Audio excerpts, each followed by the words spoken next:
reported on.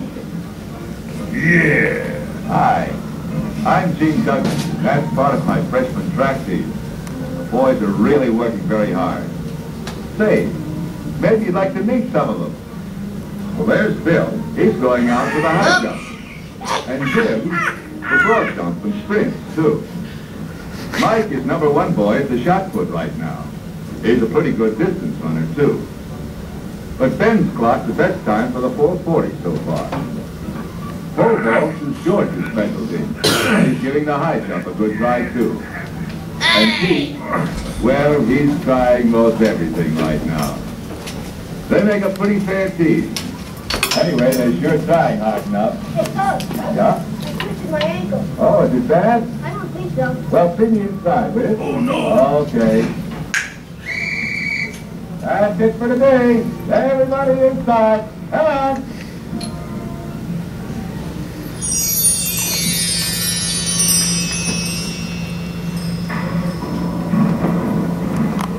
Here.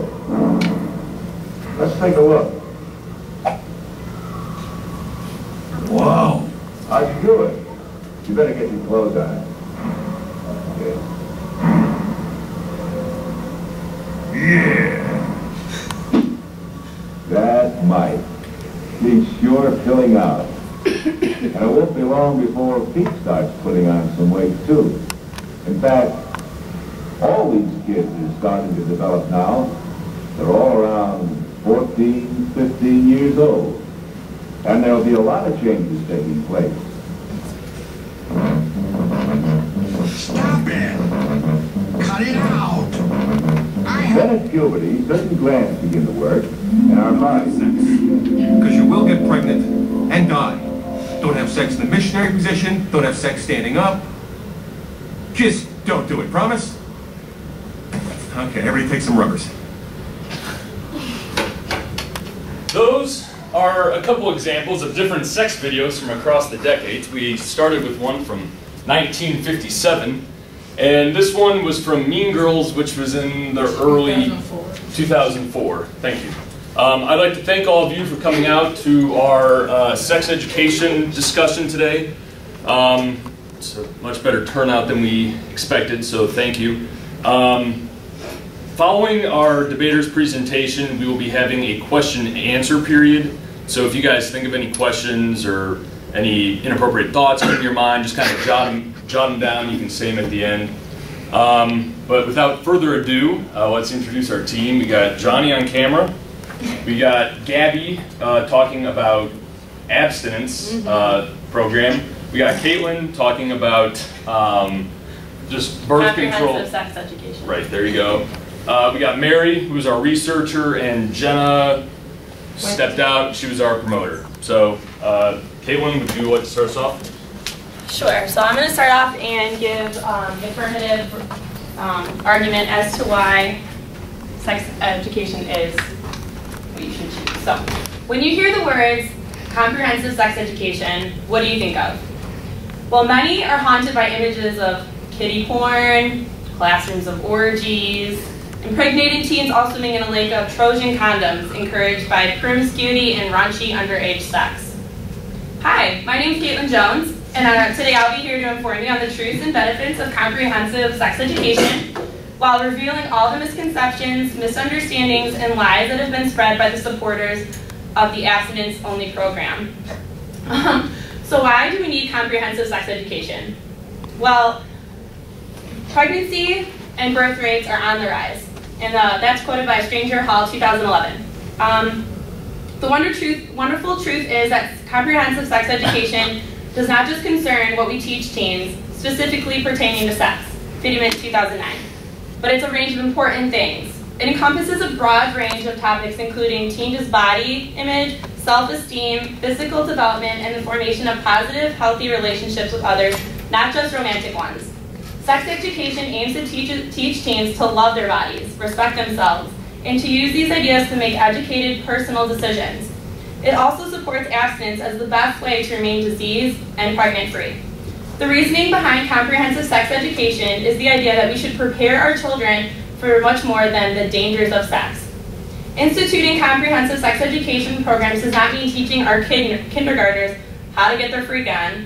It's about providing age-sensitive information in order to set the foundation for further learning as kids begin to have more questions about their changing bodies.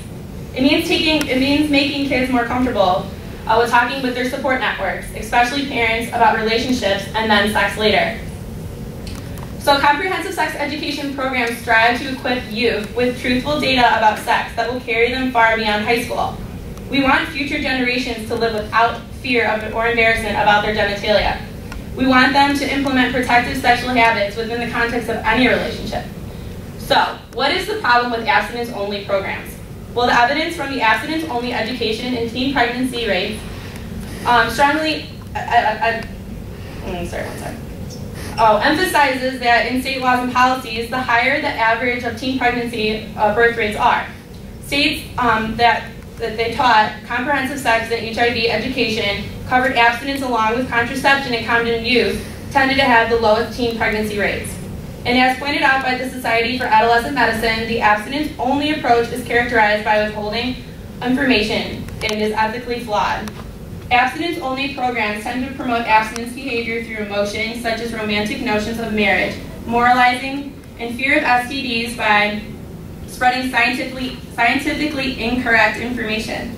A study conducted in 2004 by the United States Representative Henry Waxman revealed the curricula used by more than 2/3 of the government abstinence-only programs contain false, misleading, or distorted information.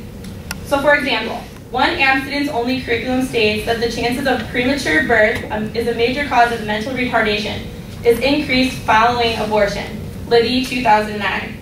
Government-funded abstinence programs often blur science and religion, as religious belief that life begins at conception is continuously presented as a scientific fact.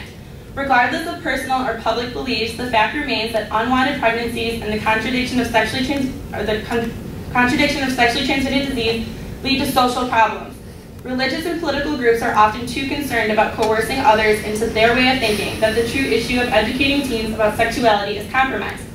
Also, recent research has found that teens who pledge to remain abstinent as a result of abstinence-only sexual education courses actually had similar sexually transmitted disease rates as others of the same age group who had no program.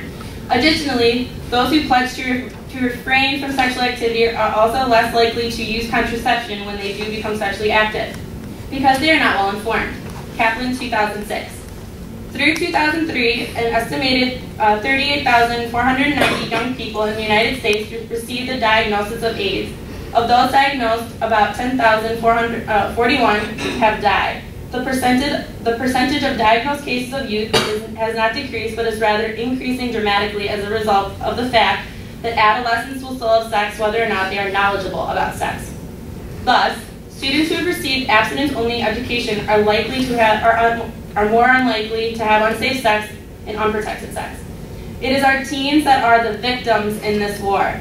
Scaring our adolescents out of sex has not proved to decrease the rate at which sexually transmitted diseases are being diagnosed in today's youth. So, long story short, kids are told every day not to do things, such as like no elbows on the table, don't hit your brother, don't lie, don't swear, drum roll. They still do them all. Sometimes they listen, but let's face it, most of the time they don't. But when we tell our kids to not have sex without providing them with any information, we are the ones to blame. If we do not take the opportunity to provide our kids with the proper facts and truth of sex and becoming sexually active, we might as well just expect the age of promiscuity to get younger and the number of teen pregnancies to continue to rise. So instead, let's use this recent sex ed limelight wisely. Educate our kids about sex. So let's squash the story of the stork, and let's start talking about the birds and the bees. Thank you.